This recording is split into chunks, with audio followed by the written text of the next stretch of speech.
Yeah. Okay, so on your PowerPoint now, go to PowerPoint. Here you go. Click from beginning. So now it's going to be in a little window. But now you're going to click on the Hangout, and then you're going to share that screen in PowerPoint. So I click on it. Yeah.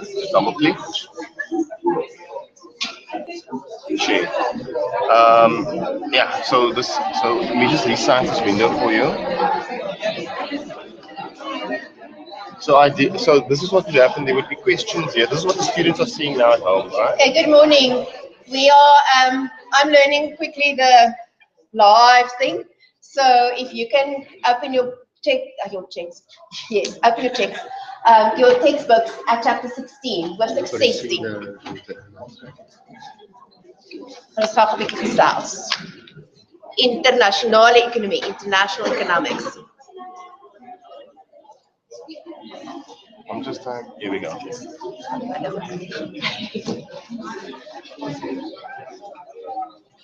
So yeah.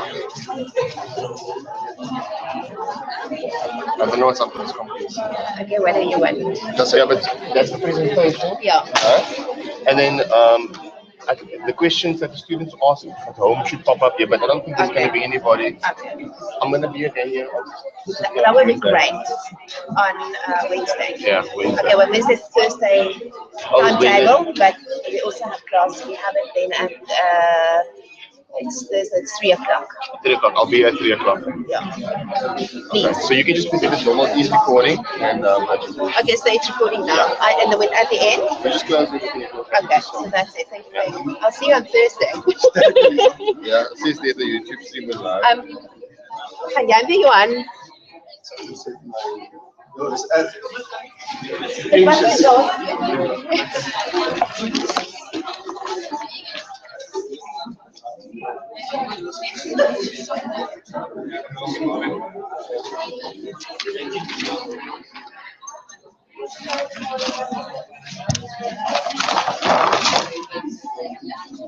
Okay, good morning. Let's try again. I have a lecture from 9 to 9:50. Thankfully, it's just in the Schumann building. Previously, we had these lectures in the Gegeselje down there. So then I would like run and be almost late for my 10 o'clock class. But so if I'm late, don't go away. Hang in there. I'm coming. Okay. So let us start with international economics. We started last week just talking a little bit about what's happening. You're busy putting your portfolios together, looking at all the news. So what's news this week? What's coming up? What have we picked up? What is the newspaper saying? What is the big thing we're waiting for in South Africa? What's going to happen on Thursday?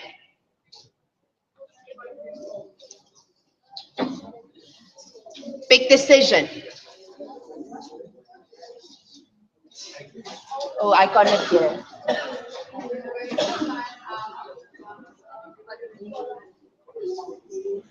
Exactly. Remember the big fun and games from the Fed last week?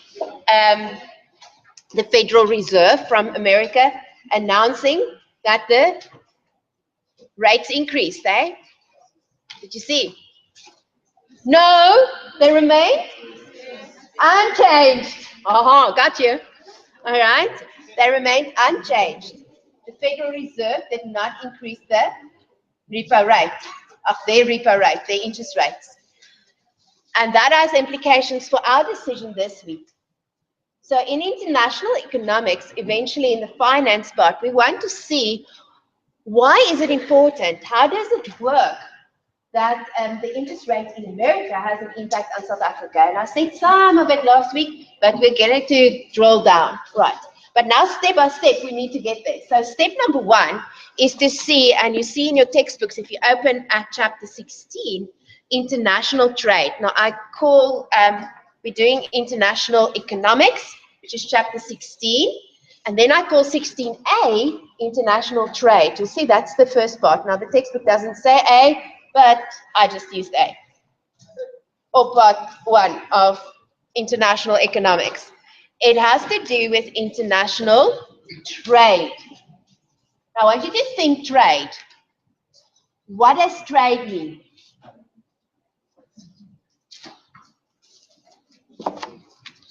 Somebody does this.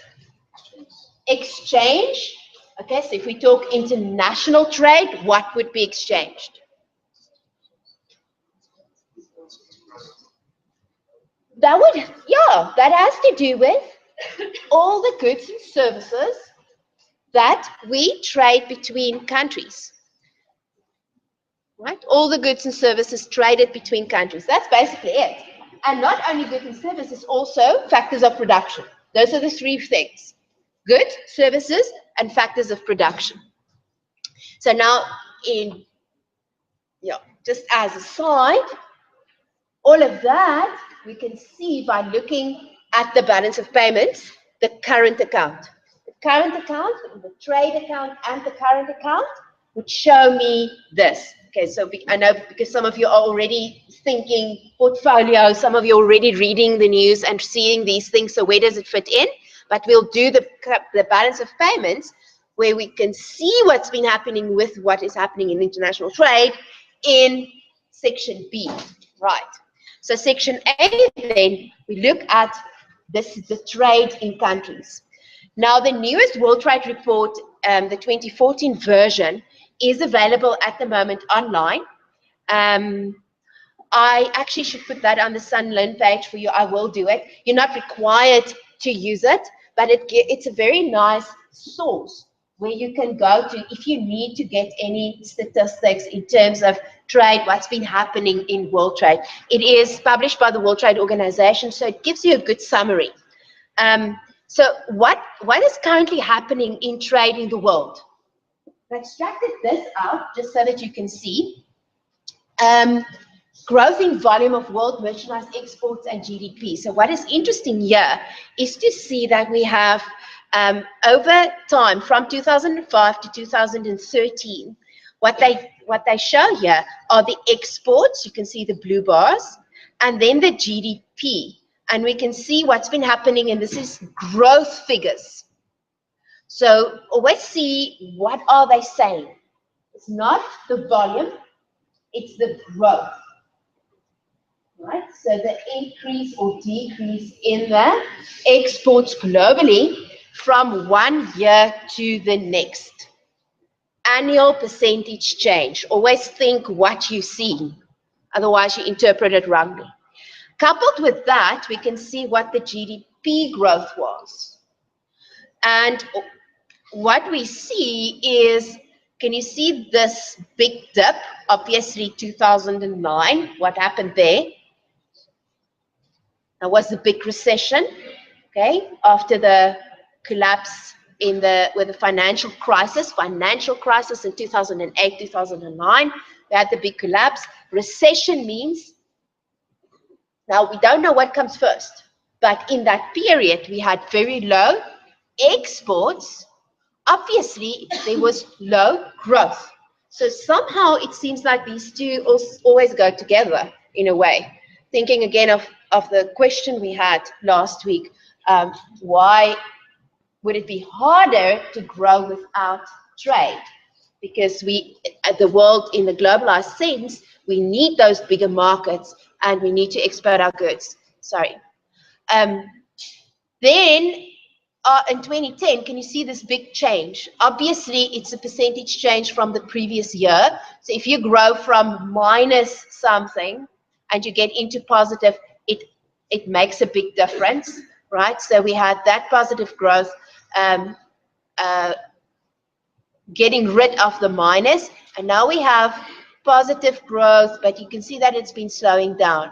So here we have from 1993 to 2013, the average export growth, a little bit higher than the average GDP growth, right?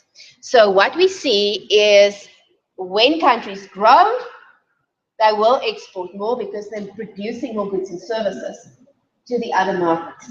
But maybe also when countries export more, they will also start to grow because it's like a cycle. It's not, you can't have the one without the other. You cannot have more exports if you did not produce more. But you can also not then produce more if you can't get rid of the products you produced. So the one helps the other. And they show that in the next figure as well. This mouse is ridiculous. Anyway, now we're hanging. There we go. Hello. What they did here is to say, what is the average of world trade? Like it's a moving average, smoothing it out. In terms of world trade, so you see world merchandise trade, what would that be? Examples of merchandise trade, what would you think? What would be merchandise? Talk about that. Merchandise are? In this class, do we have examples of merchandise trade for the rest of the world? These are imported top, yes. Brand name top was imported. Often these things like we use Germany or Japan, right?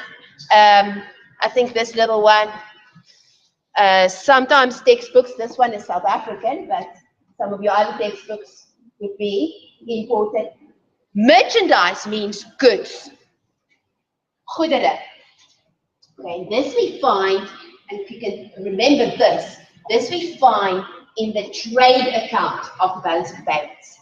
Merchandise trade is trade, only in goods. So that's what that means, not services.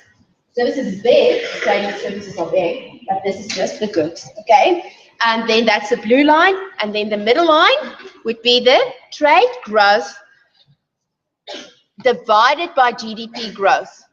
And there you have those figures. And here you have world GDP growth. So you can see that's more of a straighter line, and that comes from there. Can you see those bars are not that huge if you look at world growth, but the export growth is a little bit more volatile, and that moves faster and slower at times. Okay, so that's just that. This is from the previous World Trade Report, where you just can see the move globally. So not talking first the world, right? Then at some point we can say that we're also in Africa, and then at some point we can say about what happens in South Africa. I'm not going to do all that, but just in terms of thinking. This is the global. What do we see? We see from 1980 to 2011 the movement from developed countries in terms of trade. They were the bulk, less developing and emerging economies, to 2011, which is the now, and even more since then, the developing and emerging economies as share in world trade much larger.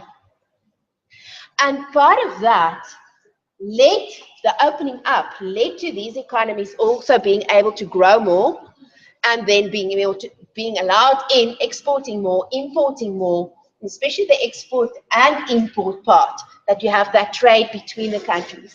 So there you can see the percentages in terms of all those countries. South Africa, where are we? Our trade as percentage of world trade is less than 1%. Okay, so we are really small. So the one thing you need to remember when you need to answer anybody about South Africa's impact in international economics, I always start by saying, if I have to write something about South Africa, I start somewhere saying, South Africa is a small, open, emerging market economy, right? Small means what? Our percentage of world trade is really tiny. We're a small player, really tiny, okay? But it's open. We have an open economy, and you'll read about that in the first few pages, about being open. Okay, we're going to talk about that just now. Open means we trade a lot with the rest of the world. So that means That is part of what you need to see when you look at the news. That means what happens in the rest of the world will have an impact on South Africa, on our economy. But what we do will not really impact the rest of the world. And I always think of it like this. If a meteorite comes tonight and lands on South Africa, and baba boof, tomorrow morning we all gone. The country is just desert, or a big hole, or that big rock. There's a big rock sitting on South Africa.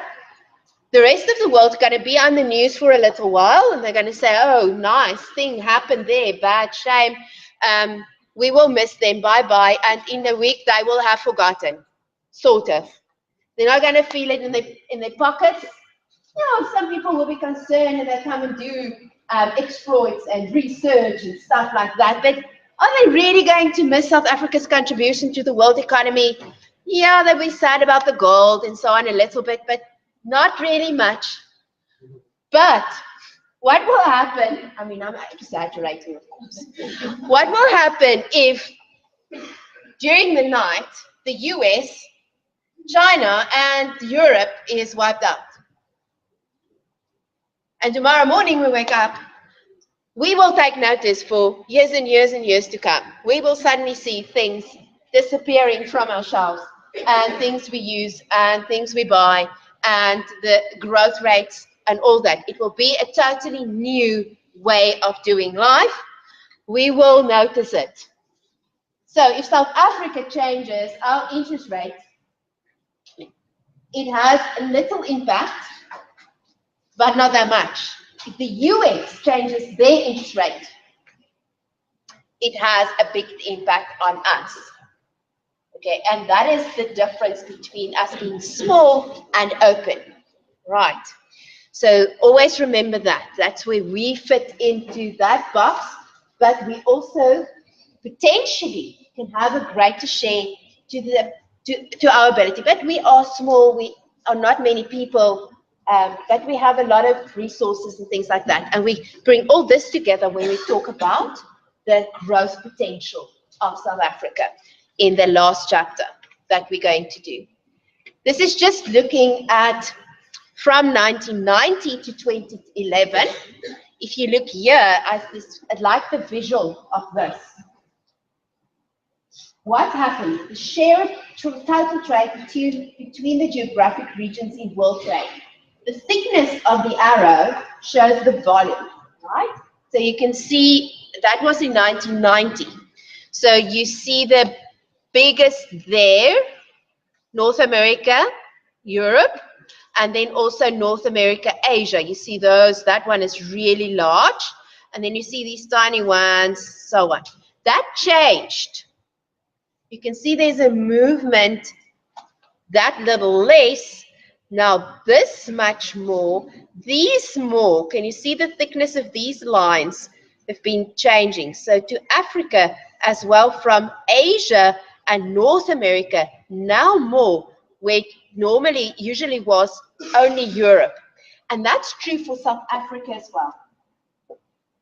1990s, we still traded a lot with Europe. We still do. That's still our main trading partner, you can see. But can you see the importance of Asia? Okay.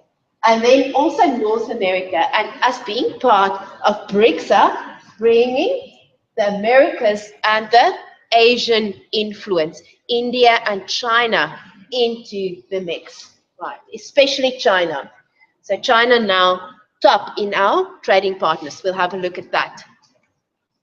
Right, so a question from last week.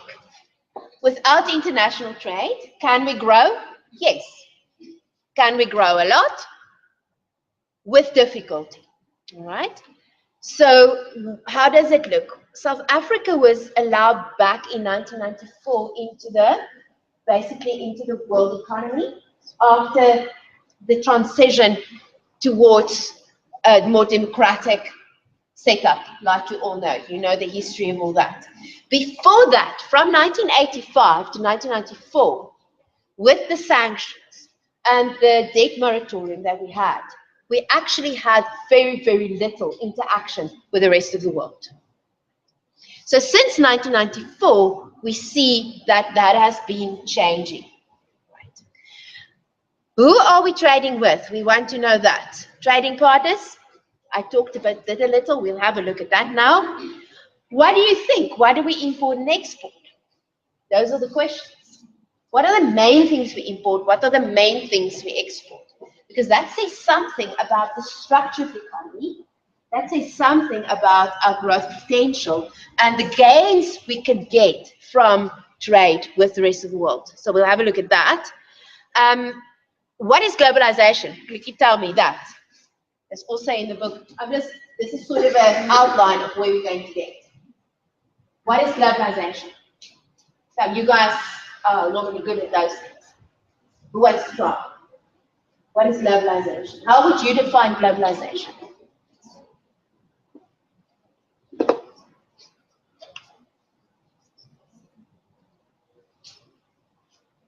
Was that one? I never can remember, but those cute stories about buying something that was produced in that country with another country's laborers, another country's resources, assembled in another country, and then exported to that country who distributes it to that country. That's globalization, right? So we have like these interactions, right? But you all know that. But I don't think I've opened the I need key, so I'm going to have difficulty to click on any of my links. All the PowerPoints that I do in class, I will put on for you like that so that you can follow the links that I put in, right? Then in 1994, and you've probably done some of this with Olivia in terms of economic policy, macroeconomic policy, the first strategy of the new government, and subsequently we had some progress in terms of, or changes in terms of what we've done, was here. You've all heard it here. What did that stand for?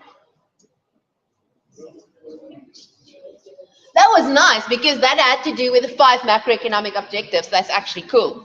So it says growth, employment, and redistribution, which are 3 of the 5 macroeconomic objectives. Can you remember the 5 macroeconomic objectives?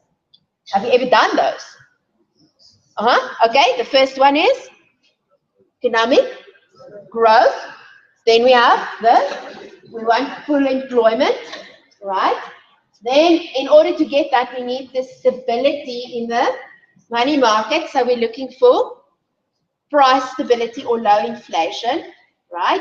And then the 5th one, the redistribution, is our normative issue to look at. Equitable distribution of income. So those are the 4. What is the 5th one, which is the 4th one? You can remember.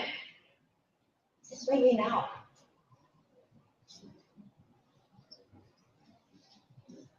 You remember? Or don't you want to say? Forgot. Growth, employment, price stability, redistribution. The other one deals with our dealings with the rest of the world. The 4th macroeconomic objective is balance of payments and exchange rate stability, or external stability. Like we say, balance of payments stability. Excellent. Do you remember that?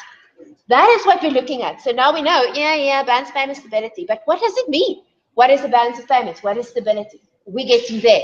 The balance of payments tell us about trade. How can we get stability in a document? The balance of payments is just a document. We need to see what it means. That is the merchandise trade in this sense first, in the trade account. So what does the trade account look like? Right. At the moment, for the first time in many quarters, you would have seen last week's news, the trade account moved into surplus, meaning that we exported more than we imported for several reasons, which we will probably not repeat. There was specific reasons for all that, right? This is from the Reserve Bank's page, just in terms of the open economy. There they say that the import and exports about 25%. It has increased subsequently. We're now at more than 30% for each of the imports and exports, like I said. In total, 62% of our GDP, exports and imports combined, right? Then the balance of payments, they give you a definition of that. And here they say what our exports look like. No, don't want to work. Anyway, there's exports. Okay, exports. This mouse is really jumping all over the space. That was why these guys were laughing when we did the setup. It's like Faik couldn't get the mouse to work. So I would say, well, let me try. So at least I could catch it each time. So you have to be like, there's the mouse. Okay.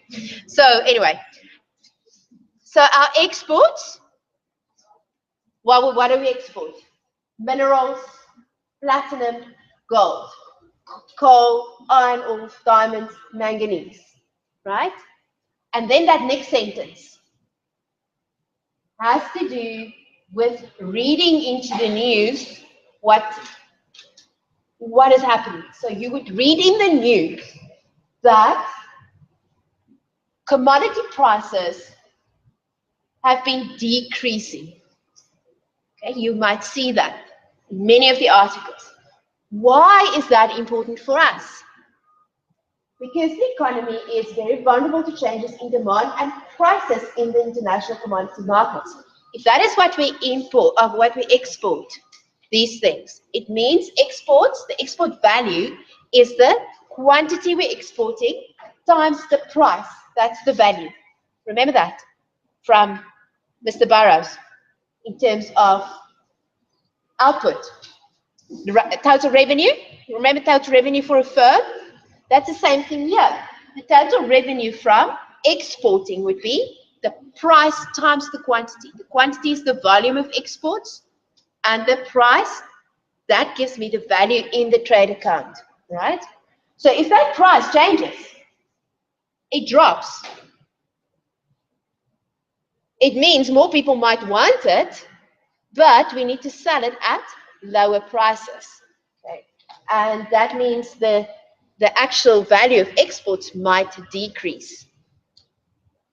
In recent years, however, there's been a gratifying increase in manufacturing exports. So it seems like we're less and less dependent on that. Okay, and that is what we need to look at. If you want to go deeper, you look at, and if in the lab, I'll show you that you can go and have a look at what are the actual things that and the percentages. Okay, so we'll do the links there. On the import side, this is also important. We need to know what we import, because if those things change, if you read something about prices there or activities there changing, then we know what the import is for that. So there we have mainly important for South Africa. Now you need to remember this when we get to analyzing the balance of payments, number 3 in your portfolio. We need to know what are we importing. Capital goods, what are those? Give me examples of capital goods quickly. Remember? Hello? I must make you work, Maurice. Huh? Talking too much. I see that. Give me examples of capital goods. Does that make you write it down? Okay, so tell me. Like machinery? Yes. Like things you use to produce other things? Equipment, machinery, those types of things. Yes, well done. So capital goods, SAB, I will have your attention. I once had the privilege to go to their plant and had a tour there. And the one person at that point that I knew, he just went to Germany to go and buy new assembling machines. And I don't know if you've ever seen a plant like that. Those type of machinery equipment that they use to produce whatever, even their bottling, producing the beer, those things are typically imported.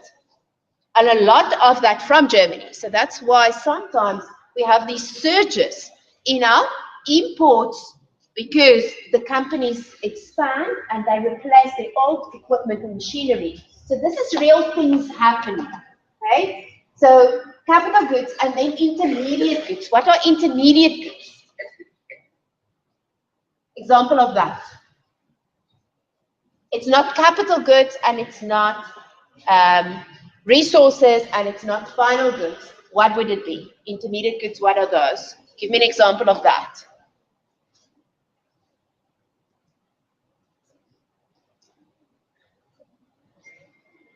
Okay.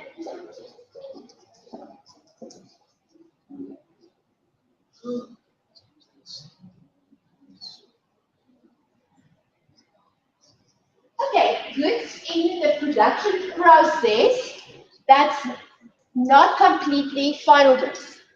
So if you have if you producing this like this, and if they use screws, or if they just use, there's like screws. Screws would be an intermediate goods in the production of these tables. Right, so those are goods that we need to put in. Now, often we have parts for assembling vehicles. We do the assembling of vehicles in the Eastern Cape, like you know. Those parts come from the rest of the world. We have to import those. Those are intermediate goods, right? They constitute 40% each of our merchandise imports. So do we import luxury goods? Yes, but mostly capital goods and intermediate goods. And that's important to the right. So when we can't trade, if the exchange rate changes, it might make the import of those things more expensive and therefore have growth implications. And that's where we want to think towards. Right, so I'm going back to this to see what we import. Right. Okay, so what we import and export, I'm going to leave that for the lab when I see you next week in the lab, right? Because I can show you, but if you see it yourself and you see how it works, it's just better, right? So what we import and export, you'll see.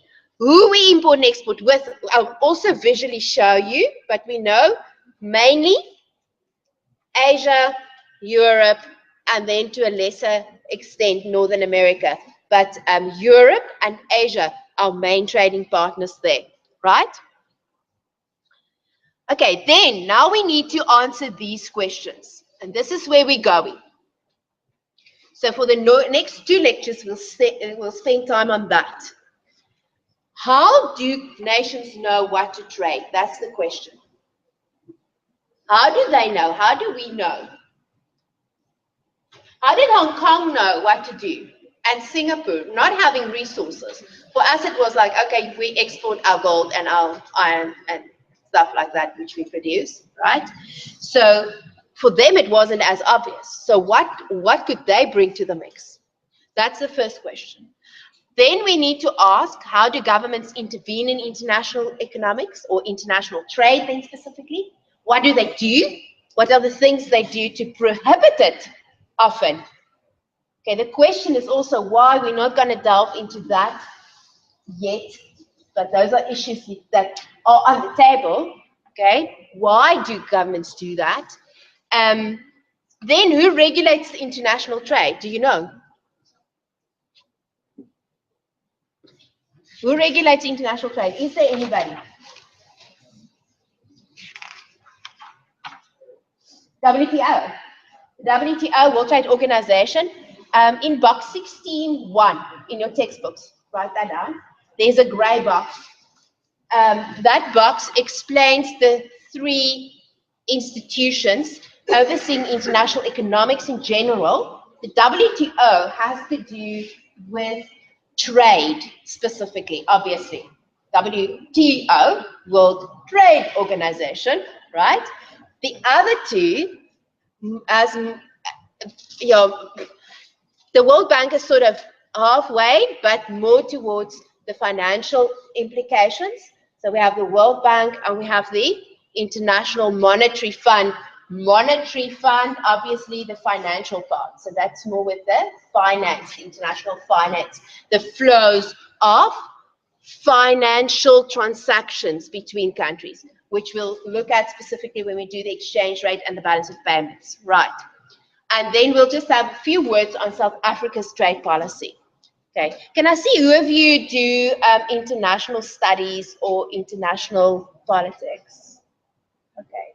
And there you normally do these things. So you have to also hear from the economic side and link that with what you've been doing in terms of the institutional side of things. Okay.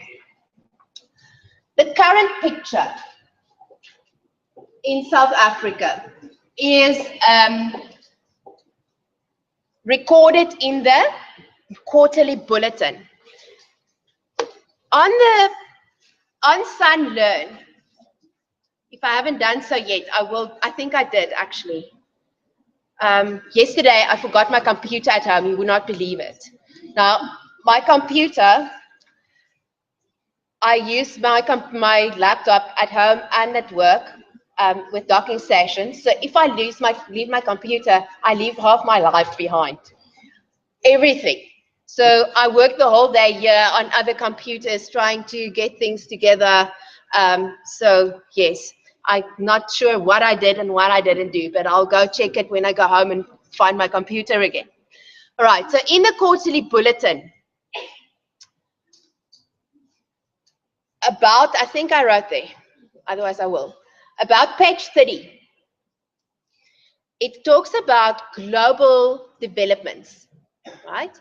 In the lab session, we'll specifically look at this. I'll give you questions about that as well, where they talk about the growth in global growth, growth in Europe, growth in the US, growth in China, growth in Japan. Japan, also one of our main trading partners. Okay, that's part of the Asian trade, has always been. First was Europe and Japan before China rose, right? So we have that, and that gives you a background, international background, okay, that you would also need to just read through so that you know what needs to look for, what are the types of things that can change.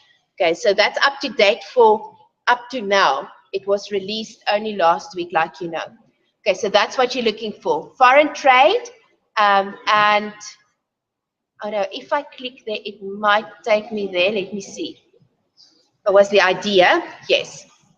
So if you go and you open you go to look at the left, you have foreign trade and payments. This is what I'm talking about, international economic developments, right? I'll help you in the lab, then you can go there. But this is just so that you know. Global growth and contributions from advanced and emerging economies, you can see that happening.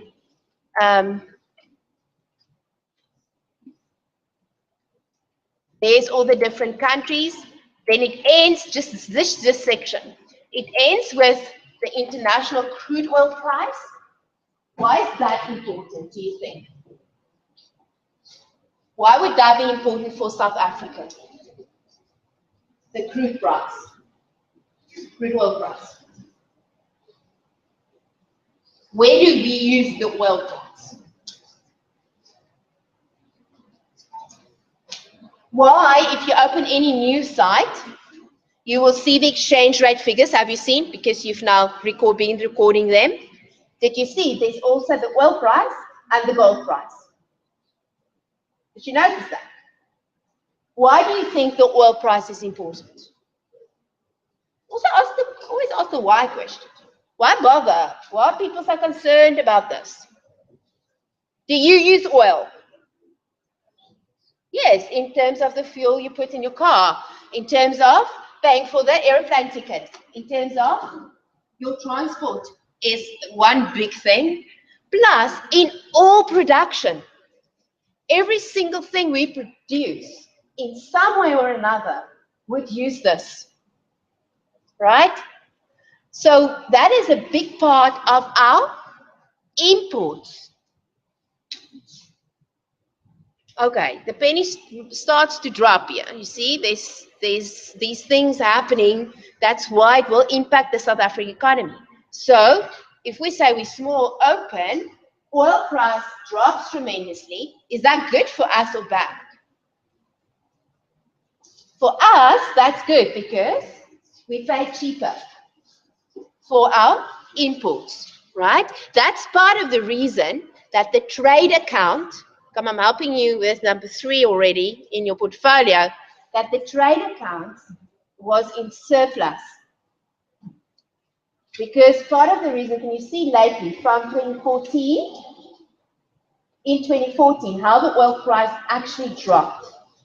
And the expectation is the red dots, that is the futures price. So those are the contracts, the forward contracts in terms of selling oil in 3 months, 6 months, and a year from now, futures prices, okay?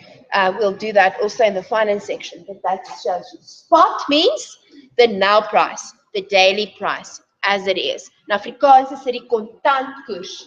That's the oil, the spot oil is a kontantkoers. That's the price you would pay in the market now. Okay, the futures price are the forward contracts in terms of that. And then it ends with Chinese and emerging market equity price indices. That's what happened in August with the devaluation of the Japanese currency. At the same time, we also had the stock market adjustment in the Shanghai Stock Exchange. And you can see that drop and how that pulled the emerging market index down because China is such a big part of the emerging market economies. And that has implications for us. I'm going to give you an article, small article that we'll discuss in terms of that. Right, so what I want you to see is that what happens in the rest of the world will have an impact on South Africa. That comes in through our trade, first of all, which is the section A of this chapter, and secondly, through the payments side and the financial flows, which is the second part of chapter 60. Okay, and that's more what your portfolio will be about because it's easier to follow the financial accounts. Right, is there anybody at this point wanting to ask something about this? Okay, we're going to revisit it. You're going to revisit it.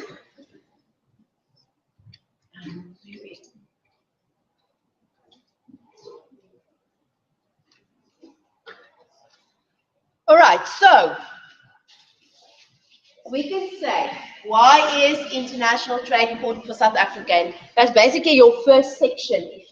I need to go back to the textbook, read this first section in terms of trade. So it says the introduction, then why countries trade is what we're busy with that first little bit.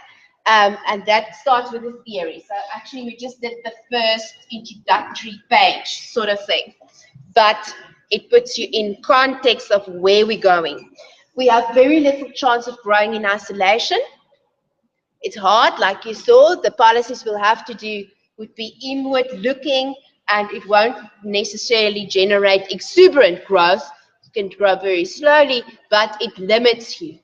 The moment we can open up, we have the bigger markets, we have more resources to draw from, we can grow more. If you need more information about trade, specifically in South Africa, those are very good websites to go to. The DTI, Department for Trade and Industry, and then SARS website in terms of trade. They give the trade statistics that the Reserve Bank use in order to compile the quarterly bulletin. So every month you can get the trade statistics from SARS in terms of the customs that they pick up from customs figures. What comes in, what goes out, because they have to record it in order to get the tax on the tariffs. And we're going to see how those tariffs also work. Right. So for when I see you on Wednesday, we will be here because it's Thursday timetable. Right, so I will see you in this room. We will look at the theory behind this a little bit. why do nations trade, and Adam Smith's absolute advantage, and then the relative or comparative advantage. And then we'll do some calculations. You'll see there's a little graph on the next page, and your homework will be to do one of those, or I'll do it maybe in class if you can get a chance to do that. All right, so this is the first section of international trade. Enjoy your day, and I'll see you tomorrow afternoon. Thank you.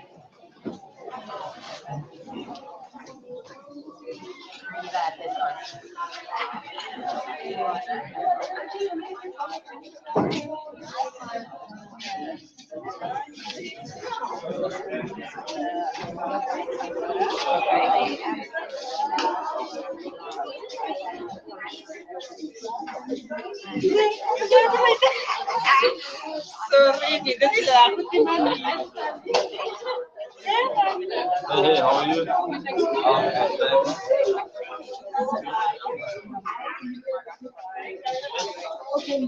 Okay, or you don't ever do the streaming thing. Okay. Is that okay?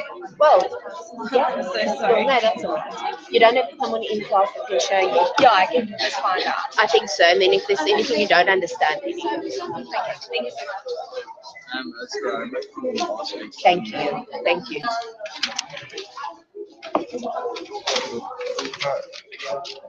If we just go out here, then they stop.